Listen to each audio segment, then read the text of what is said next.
Y si a eso le sumamos que la Organización Internacional del Trabajo ha alertado que la tasa de desempleo en México a finales del 2020 podría llegar incluso al 11.7% de la población económicamente activa, imagínense nada más tremendo el panorama que tenemos de frente. Como consecuencia, evidentemente, eso de la pandemia de COVID-19, que millones de personas, pues trabajadoras, tuvieron incluso que quedarse en sus casas haciendo home office, algunos otros más terminaron perdiendo su empleo. Hemos visto el incremento también de las jornadas laborales, hablando concretamente de las horas destinadas a este tiempo laboral, además de una disminución bastante considerable de los salarios, como ya lo escuchábamos en la información que le acabamos de presentar. ¿Qué hacer ante este escenario? Esa es la gran pregunta. Y por eso le agradezco a Jorge Cervantes, analista jurídico, además miembro de la Barra Mexicana de Abogados, que nos acompaña hoy para poder platicar acerca de estos temas. Jorge, bienvenido.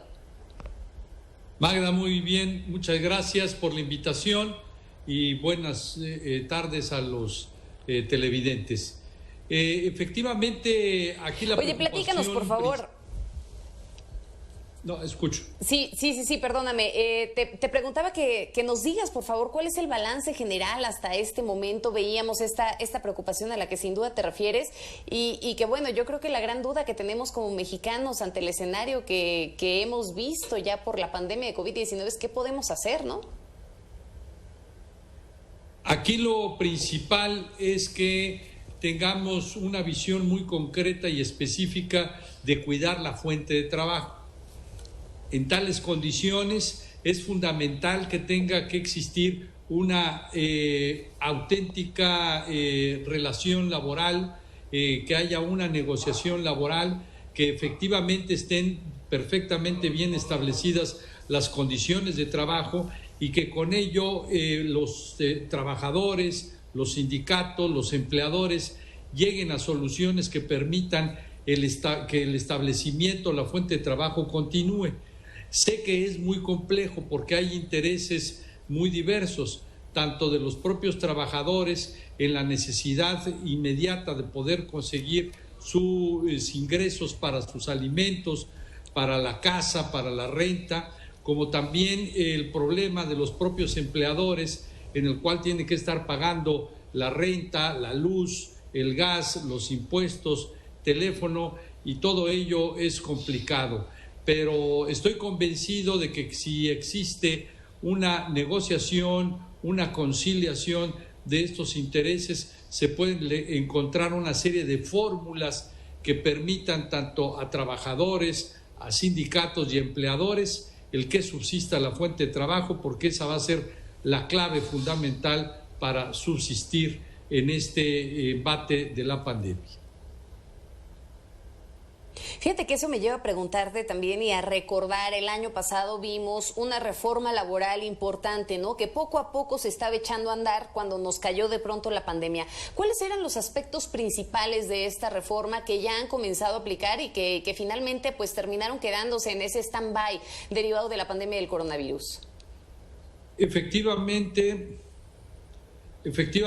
hubo una reforma constitucional desde el año de 2017 y posteriormente el año pasado se reformó la Ley Federal del Trabajo.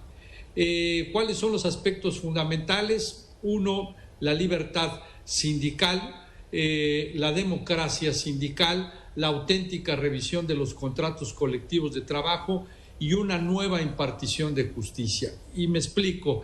Libertad sindical, la oportunidad que va a tener el trabajador que con motivo de su voto libre, directo y secreto va a poder elegir con toda certeza y seguridad quiénes van a ser sus representantes sindicales y además si quiere o no quiere pertenecer a ese específico sindicato. De ahí se derivan estas dos, tanto la libertad sindical como la democracia sindical.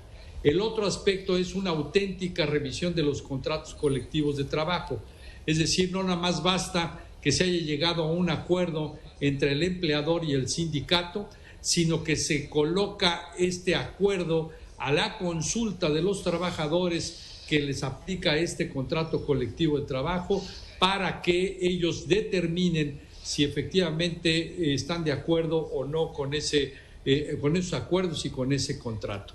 Razón por la cual por medio del voto libre, directo y secreto, se podrá obtener esto. Y la última, que es la relativa a la impartición de justicia, en la cual va a existir un Centro Federal de Conciliación y Registro Laboral, que además de llevar el registro de los contratos colectivos, los contratos ley, los reglamentos interiores, los sindicatos, las tomas de nota, la renovación de sus mesas directivas, también va a tener a su cargo la función conciliatoria en el ámbito federal.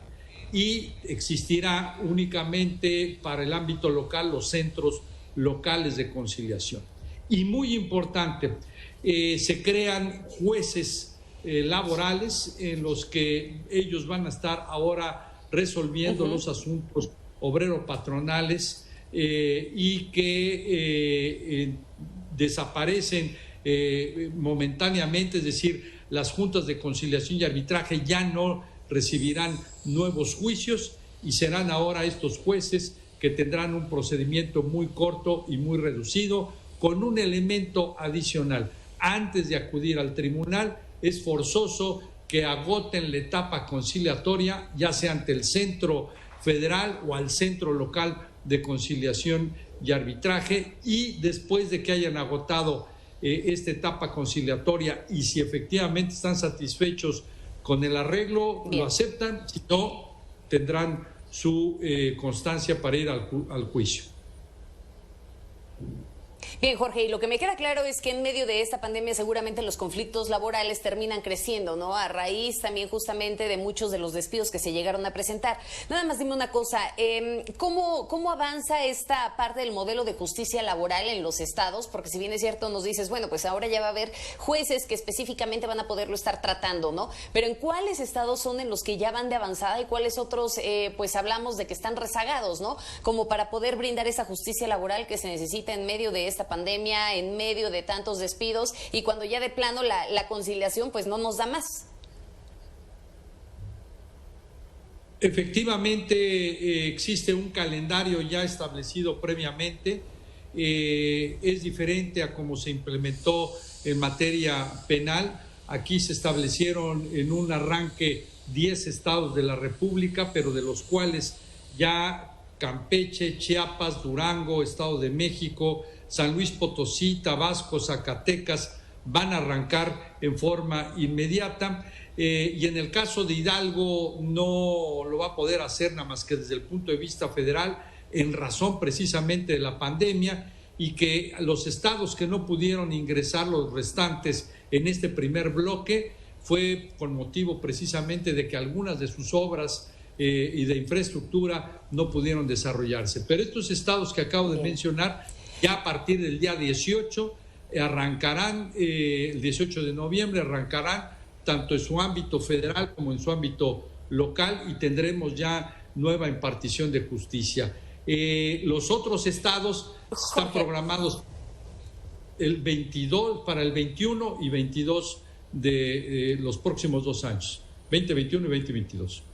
Bien, Jorge, no quisiera desaprovechar la oportunidad, ya se nos está agotando el tiempo, pero para poderte preguntar acerca de esta figura de subcontratación, ¿no? El famoso outsourcing, veíamos incluso en días pasados que el presidente nuevamente volvió a hacer énfasis, ¿no? En la importancia de poder eliminar esta figura. Sin embargo, también algunos empresarios señalaban que con la eliminación de esta figura se podría generar un mayor índice de desempleo en el país. ¿Qué piensa al respecto de todo esto? Porque Luisa María Alcalde, la secretaria del Trabajo, de pronto decía, ¿no? Es que el outsourcing es como el colesterol, digamos que hacía esta comparación bastante burda y decía que había outsourcing positivo y outsourcing negativo. ¿Qué nos puedes decir al respecto ya para poder concluir?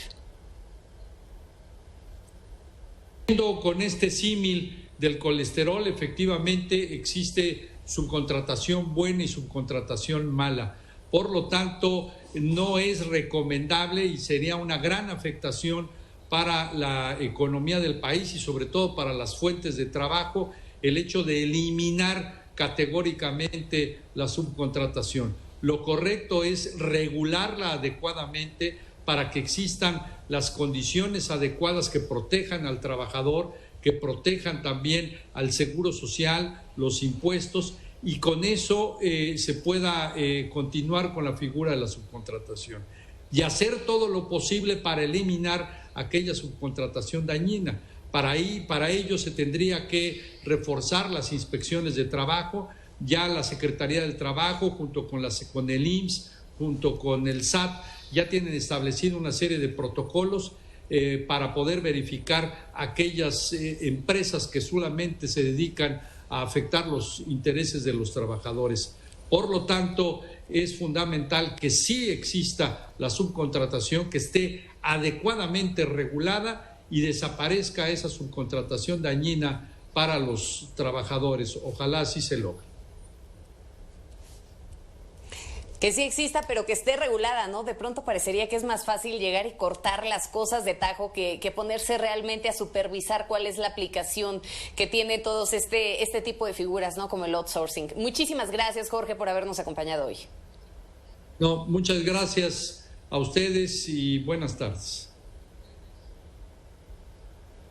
Pues ahí lo tiene usted que hacer ante esta situación laboral por la que están atravesando muchos empleados, evidentemente, y la recomendación de Jorge Cervantes es, primero, la conciliación. No hay más, tratar de llegar a conciliar directamente con el empleador y, bueno, si bien es cierto, también avanzan algunos otros procesos en materia laboral que podrán garantizar la justicia en algunas entidades, que son las que ya van de avanzada. Las siguientes, pues seguramente podrán concluir con todo este proceso para principios del 2021. Vamos a hacer un corte. Regresamos, ya estamos en la recta final de Mega Noticias TVC Informa.